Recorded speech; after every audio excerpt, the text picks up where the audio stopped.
I was in the garage on a Sunday afternoon, elbows deep in our lawnmower, when Annabelle burst in like she was about to deliver a manifesto. She had that look, eyes bright, chin up, fresh from 2 days of binge listening to feminist podcasts that told her men have it easy and women carry the invisible load. "Ron," she said, planting her hands on her hips, "we need to recalibrate our relationship dynamics." I looked up, covered in grease, sweat dripping down my back, carburetor parts scattered like confetti. She, meanwhile, stood spotless in a yoga outfit that had never seen actual yoga. "Good afternoon to you too," I muttered. "I'm serious," she pushed. "I've been thinking. Our division of labor is unfair. I do the invisible work, schedules, social life, the home, while you just go to your job and play with cars." "Invisible work?" I raised an eyebrow. "Annabelle, I manage a service shop where people scream at me because their warranty doesn't cover an oil leak. I juggle 6 mechanics who argue like children, suppliers who lie about shipping times, and customers who think their check engine light is a death sentence. But sure, tell me more about invisible labor." She lifted her chin higher. "Exactly. You get credit for everything because it's visible. I hold this house together behind the scenes. Without me, birthdays wouldn't be remembered, groceries wouldn't get bought, and the house would fall apart." I stared at her. "Yeah, because without your contribution of picking what wine to bring to Julie's birthday dinner, civilization collapses." Her jaw clenched. "We need to switch roles. 1 week, I'll do what you do. You'll do what I do." I studied her, then smiled slowly. Not a friendly smile, the kind you give when you've just realized your opponent walked right into the trap you were building for years. "Everything I do?" I asked. "Yes," she said firmly. "The shop, the finances, the bills, the house repairs, the cars, everything. And I'll handle cooking, laundry, vacuuming, organizing your social calendar?" "Exactly. 7 days. No quitting, no complaints. Deal." She grinned like she'd just won a prize. I wiped my hands on a rag and shook her hand, smearing grease across her perfect skin. She barely noticed. She was too busy imagining her grand victory. What she didn't realize was that I just agreed to the easiest win of my life. That evening over dinner, she leaned back smugly. "This will be good for us. It'll open your eyes to what I do every day." "Absolutely," I said. "Can't wait to collapse under the weight of wiping counters." "See? You don't value it. I will by tomorrow," I said, and meant it. Not in the way she thought. After dinner, I headed to my office. If Annabelle wanted to live my life for a week, she was getting the full package. I started assembling her survival kit: schedules, client contact sheets, open repair orders, supplier numbers, the warranty dispute log, payroll spreadsheets. I even added reminders for the tax payment due this week and the overdue brake job on a customer's Ford truck. A sticky note on the binder read, "Welcome to Ron's life. Good luck." She laughed when I handed it over. "Cute. Like homework?" "Exactly. Study it." Later, over wine, I walked her through the week. Wake up at 5. Be at the shop by 6:30. Mechanics will expect instructions on jobs left from last night. Client calls start early, especially the angry ones. Don't forget warranty claims. Those reps eat amateurs alive. Tuesday you've got a parts negotiation. Supplier will try to stick you with cheap aftermarket stuff at premium price. Thursday, corporate audit for safety. Friday's payroll and 2 regulars coming in who always argue about their bill. You'll love them. Her glass slowed halfway to her lips. "It can't be that bad." "Sure," I said, "and I'll be bravely tackling the dishwasher." She flipped through the schedule, her expression faltering as the red notes stacked up. "I'll manage," she said, though it sounded more like a question. "I know you will," I answered with a smile that told her she wouldn't. At 10 p.m. we set our alarms. Hers, 5 in the morning, mine, 7. I didn't even try to hide my grin. For years, my work had been minimized as just your job. Tomorrow morning, Annabelle was going to find out what my job really meant.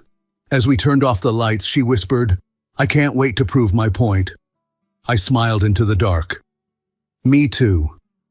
By noon tomorrow, her feminist podcast heroes would already sound like bad comedians. Annabelle's alarm exploded at 5 in the morning like a fire drill. She groaned into the pillow, slapped her phone 3 times before finding the off button, and sat up like a zombie that regretted crawling out of the grave. "Rise and shine," I said cheerfully from the warm side of the bed. "Big day at the shop?" "Don't talk to me," she mumbled, stumbling toward the bathroom. 20 minutes later, she emerged wearing designer jeans, a silk blouse, and flats that had never met a puddle. I looked her up and down. "Perfect. You'll blend right in with grease monkeys and oil stains." She glared, disappeared again, and finally re-emerged in one of my old work shirts, baggy cargo pants, and boots 2 sizes too big. She looked like a kid playing dress-up for career day. At 6:30, she left in my truck. I stayed in bed until 7, then made myself a real breakfast. Not the rushed toast I usually grabbed on the way out, but eggs, bacon, hot coffee, the works. The silence in the house was almost luxurious. By 9:30, I had completed every household task she always complained about. Dishes, done. Laundry, folded. Living room, spotless. With hours left in the day, I organized the pantry, fixed the squeaky closet door, and replaced 2 burned-out bulbs she'd been ignoring for months. At noon, my phone buzzed. It was Mike, my lead mechanic. "Boss, is your wife serious about this swap?"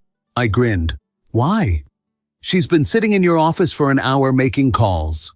Tried to explain a warranty claim to the rep, got confused about the VIN number, then handed the phone to me. The rep hung up. She also told a customer their car would be ready in an hour for a transmission rebuild." I bit my lip to hold back a laugh. "Put her on." A moment later, I heard Annabelle's voice, tight with stress. "Ron, these people don't listen to me. They keep asking for things I've never heard of. The mechanics ignore me. The parts guy was rude. This is impossible." "Welcome to Monday," I said. "Remember when you said anyone could do my job with minimal training?" "This isn't fair," she snapped. "You've been doing this for years. I don't know all the codes or procedures." "Oh, so now it's difficult?" I asked sweetly. "Yesterday you called it just cars and paperwork." She went silent. Pride wouldn't let her quit on day 1. "No," she finally said. "I made a commitment." "Good. The brake job on the Ford F-150 is at 2.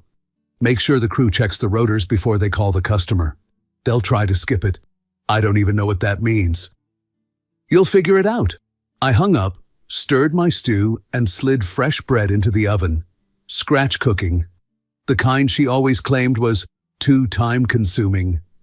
Turns out it wasn't, if you weren't stuck at a shop 12 hours a day. At 7 that evening, I heard her pull into the driveway. The door opened, and Annabelle shuffled in looking like she had gone 12 rounds in a grease pit. Her borrowed boots were stained, her hair frizzed out from the shop's heat, and her face had the same 1,000-yard stare I'd worn for years. I set the table. A steaming pot of stew, fresh bread, salad, even a bottle of wine already breathing. She stopped in the doorway, blinking. When did you? "Oh, I finished your tasks by mid-morning," I said casually. "Plenty of time to clean the house, organize the pantry, fix the closet, swap light bulbs, and still bake bread. How was your day?" She collapsed into a chair and poured herself half a glass of wine in one go. "Don't ask," she muttered. "One customer threatened to sue because I couldn't explain a repair. Mike had to step in. I signed off on an order I didn't understand. The mechanics laughed at me, and some warranty rep called me clueless." I nodded sympathetically. "Sounds like a normal Monday." Her eyes flicked from the spotless house to the table set like a magazine spread, then down at her oil-stained shirt. The first crack appeared in her expression, humility mixed with disbelief. "I'll do better tomorrow," she whispered, like she was trying to convince herself. "Of course you will," I said, breaking a piece of bread. Tomorrow's going to be even more fun." She groaned. I smiled. Day 1 was just the appetizer. Annabelle's alarm went off again at 5. This time she didn't even pretend to be excited. She groaned like someone being dragged to their own execution, then sat on the edge of the bed, holding her face in her hands. "You'll be fine," I said, sipping the coffee I had brewed for myself. "Day 2 is always easier." "Why do you sound so smug?" she asked, pulling on my old work shirt again. "Because you're about to meet reality on steroids." By 6:30, she was gone. I took my time with breakfast, cleaned the kitchen again just to enjoy the shine, and settled in with the newspaper like a retired man. At 8, my phone lit up. "Ron!" she hissed into the receiver. I could hear engines revving and men shouting in the background. "Some customer is screaming that his car isn't ready, but nobody told me it was even in the shop. And a parts supplier just called asking about an order. I don't know what the hell he was talking about. Something about back-ordered fuel pumps. Then a warranty rep asked for codes I've never seen in my life." "Ah," I said. "Tuesday mornings, always fun. Did you check the order sheets I gave you? You mean the 100-page binder? I don't have time to read a novel." "Well, I do. Every weekend, so I know what's coming." There was silence on the line, just her ragged breathing.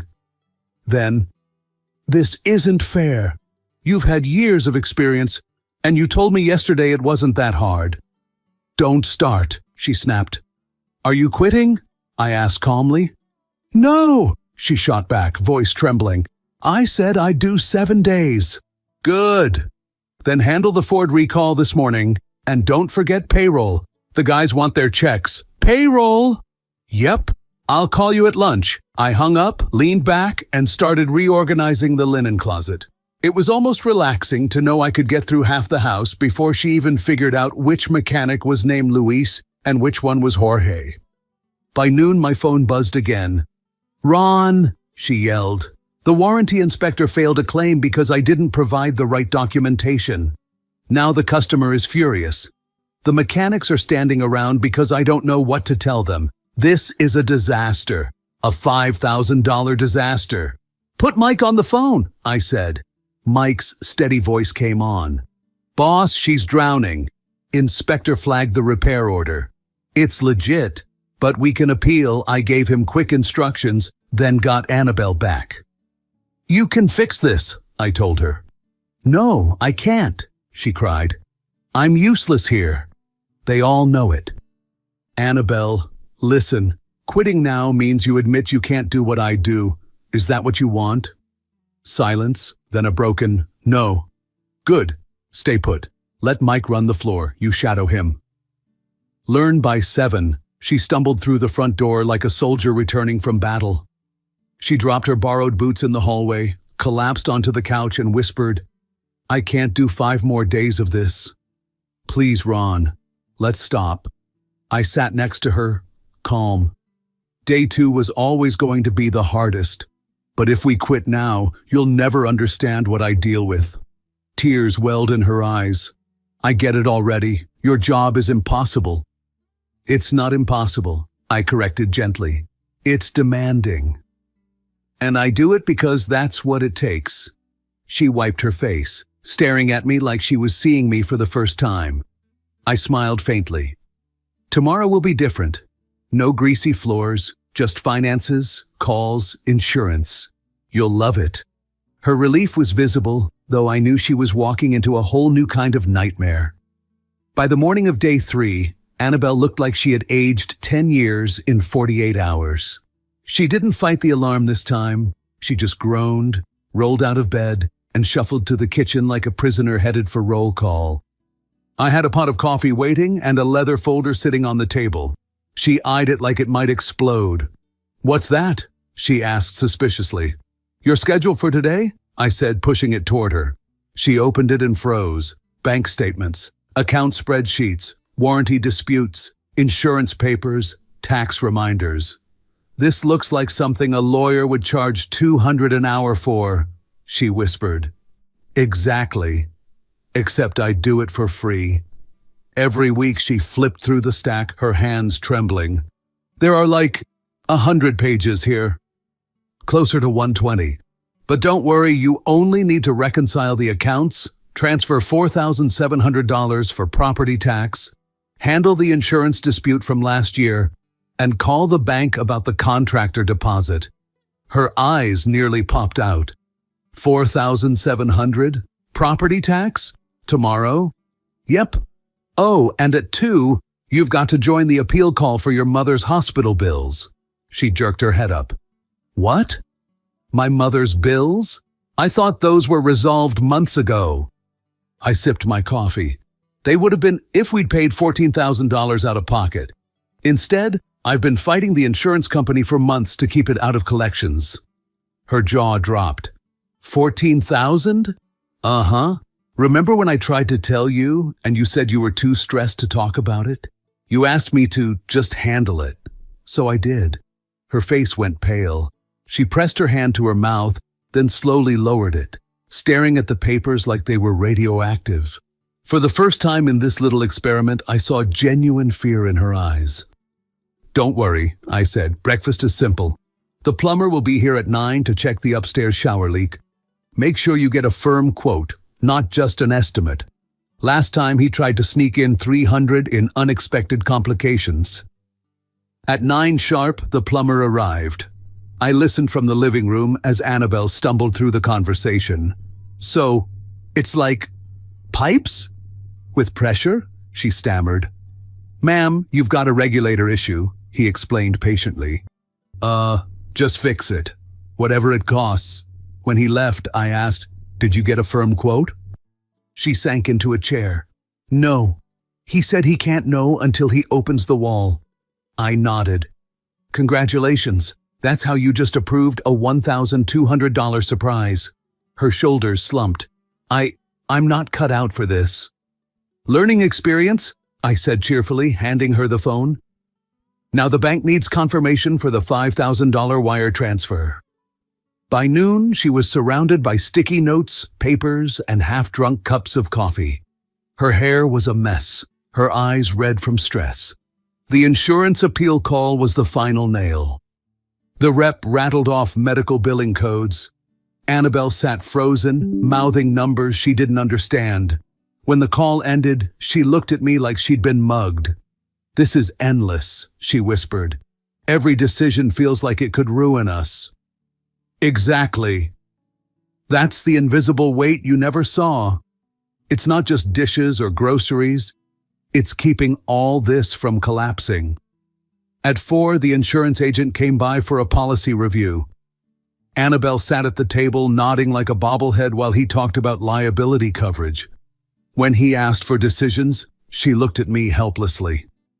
She's learning the ropes, I said casually. When he left, she dropped her head onto the folder. How do you keep track of all this? How do you not lose your mind?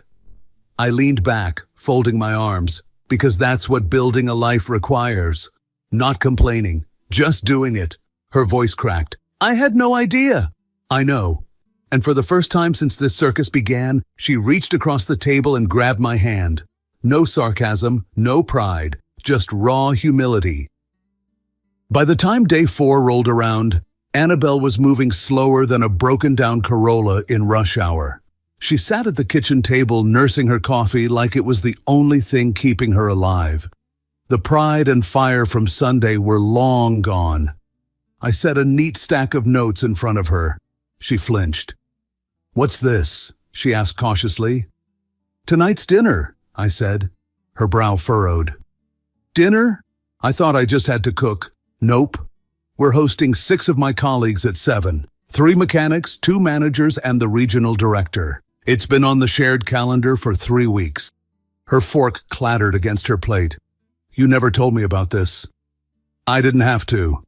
You never checked the calendar. She froze. Wait, you expect me to cook for them? I smiled. Oh no, I've got the food covered. You're handling the people. Her face went pale. The people? Yep.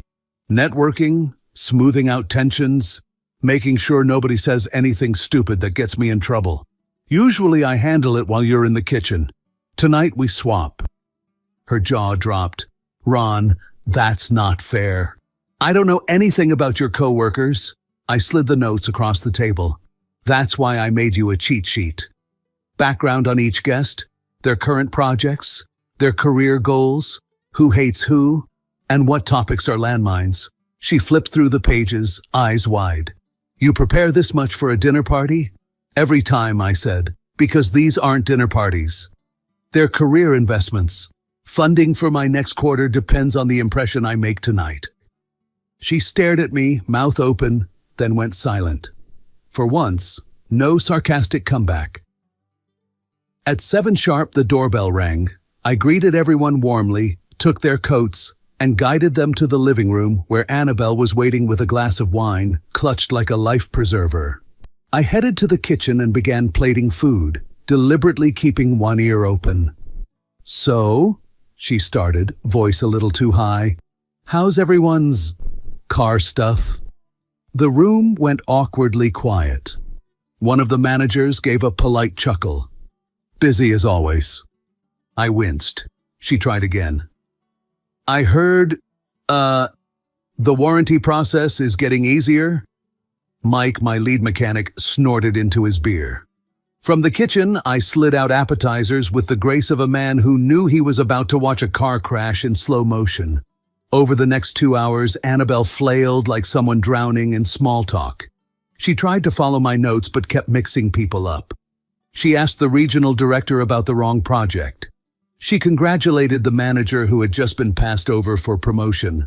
At one point, she brought up a policy change that divided the company, then froze when everyone turned to her for a diplomatic response. I don't really have strong feelings about it, she stammered. Silence. Then the regional director raised an eyebrow, and I knew exactly what that tiny gesture meant. Disappointment. Dollars evaporating.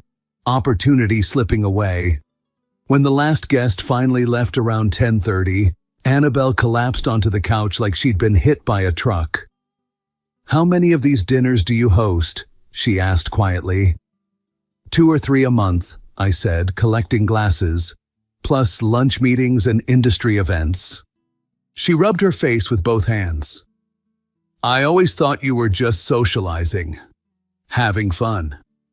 Meanwhile, I was the one stuck with the hard part, food and cleaning. The food and cleaning are the easy part, I said, sitting beside her.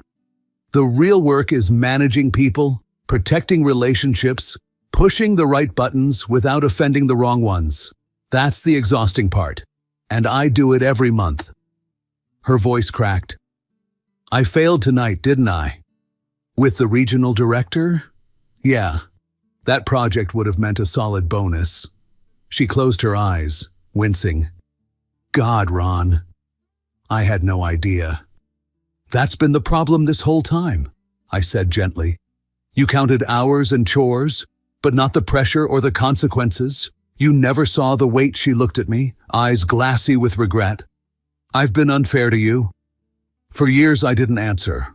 I didn't need to. The silence said enough. By Friday morning, 5 days after that Sunday night in the garage, Annabelle looked like she'd been through boot camp and bankruptcy court at the same time. She shuffled into the kitchen in my oversized work shirt, clutching her coffee like it was the only thing tethering her to earth. The woman who'd strutted in full of confidence last weekend was gone. This version was pale, exhausted, and noticeably quieter. I slid a paper across the table. She flinched before even looking. What now? She croaked. Relax, I said. No warranty inspectors, no payroll spreadsheets, no parts suppliers. Just dinner. Her eyes widened. Dinner? Oh no, Ron, I can't host another one. I'm not doing Thursday all over again. I smirked. Calm down. I'm cooking. You just have to sit and eat. Maybe stay conscious if you can. She sagged into her chair, shoulders dropping. Don't mess with me like that. You wanted the full experience, I reminded her. Yeah, she muttered, staring into her mug. I regret everything. The truth was, by Friday, I didn't need to pile on. She had already cracked under the weight of Monday's chaos at the shop, Tuesday's crisis, Wednesday's financial minefield, and Thursday's social disaster. That night we had a simple dinner planned with two of our neighbors. Nothing compared to the minefield of colleagues she'd faced the night before. I watched her try to hold normal conversation while barely keeping her eyes open. She burned the chicken, forgot the salad in the fridge, and zoned out completely when our neighbor started talking about his new truck. When he finally asked her a direct question, she blinked, muttered something about stress at the shop, and excused herself to the kitchen. After the guests left, she slumped into a chair at the table and whispered, "I can't even manage small talk anymore. I'm done." I didn't rub it in. I just nodded. She needed to sit with the realization that even the easy parts of my life required energy and presence she no longer had to give. But there was one last thing she hadn't seen, the part she always dismissed when I tried to talk about it, the long game. So on Saturday morning, day 6, I didn't put another binder on the table. No bills, no sticky notes, no surprise inspections, just my laptop. She walked in cautiously, still in pajamas, hair sticking out in every direction. "What's this? Another torture device?" I shook my head and turned the screen toward her. A 5-year plan glowed back. Promotion tracks, salary growth, investment goals, even a house listing bookmarked in the corner. Her eyes widened. "You made this?" "Of course. Step 1 was the role I have now. Step 2 is regional manager, then director. If it all lines up, by year 5, we'll have the income for that house you keep pointing at every time we drive past the listings." She leaned closer, scrolling. "You planned all this? Since when?" "Since always," I said. "But every time I tried to show you, you said work talk stressed you out. So I kept it to myself." Her cheeks flushed. "I thought you were just working to pay bills. I didn't realize you were building something exactly. You see me come home tired, you think I'm avoiding chores. But half those nights I'm here, planning, negotiating, lining things up. That's the real invisible work." She covered her mouth, staring at the screen. "Ron, I've been so blind." I clicked to the next slide, savings targets, retirement goals, even a chart for paying off the mortgage early. This is why I grind. Not just for today, but for what comes after. Her eyes glassed over. Not from exhaustion this time, but from guilt. She reached across the table and grabbed my hand. Her voice was soft, stripped of all bravado. "I don't want to dismiss this again. I want to be part of it. I want to understand." I squeezed her hand lightly. "Tomorrow's the last day." Then we set the rules together. No more lectures, no more assumptions. Real partnership. For the first time all week, she didn't argue. She just nodded, eyes fixed on me, finally listening. Sunday morning arrived like a quiet victory lap. For the first time all week, Annabelle didn't even bother with the alarm. She rolled over, groaned, and said into the pillow, "Please tell me it's over." "It is," I said, sipping my coffee. 7 days. You made it." She sat up slowly, hair tangled, eyes heavy. "Barely." I set my mug down and looked at her. "So, what did you learn?" Her laugh was dry and humorless. "That I'm an idiot." Not quite the answer I was looking for. "Ron, I thought I carried this marriage with my invisible chores. Laundry, dishes, social calendars. I thought you just went to work, complained about customers, and left the real work to me. I was so wrong." I leaned back, folding my arms. "Go on." She rubbed her face, sighing. "I had no idea how heavy your load is. The shop, the employees, the clients, the bills, the insurance. God, the insurance. And then managing people at dinners, the future planning, all of it. I thought I was tired before this experiment. Now I know what tired really is." I stayed quiet. I wanted her to keep talking. Her voice cracked. "I mocked you for missing things around the house, for forgetting birthdays, for being distracted. I never stopped to think maybe you were holding back an avalanche every day just to keep us afloat." Finally, I spoke. "So what now? Do we just go back to normal? You nagging, me grinding, both of us resenting each other?" She shook her head so fast her messy bun wobbled. No, God, no, I don't ever want to go back to that. I want to share it. Not swap, not compete, share. Be a partner, not a critic. I studied her for a long moment. She was exhausted, humbled, but sincere. For once, the pride was gone. Here's the deal then, I said. No more talk about invisible work versus visible work. From now on, it's just work. We divide what makes sense. We respect what the other carries. And when one of us says it's heavy, we believe them. Tears welled in her eyes, but she nodded. Yes, please.